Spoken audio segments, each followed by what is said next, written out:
कोल्हापुरातील मंगळवार पेठेतल्या चौंडेश्वरी देवीच्या मंदिरात देवांग कोष्टी समाजातर्फे 7 जानेवारीपासून श्री शाकंभरी नवरात्र उत्सवाला प्रारंभ झाला। चौंडेश्वरी मंदिरात नवरात्र उत्सव काळात दररोज देवीची वेगवेगळ्या रूपात पूजा बांधण्यात आली होती। तसंच विविध धार्मिक विधी देखील पार पडले।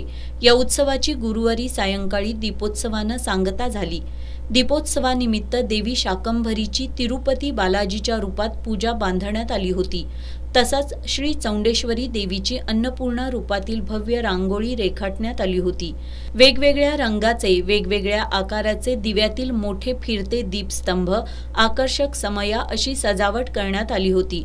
डोळ्यांचं पारणं फेडणाऱ्या या सोहळ्यात कोष्टी समाजाच्या महिला भगिनींनी जवळपास 700हून अधिक दीप प्रज्वलित करत कार्यक्रमाची शोभा वाढवली।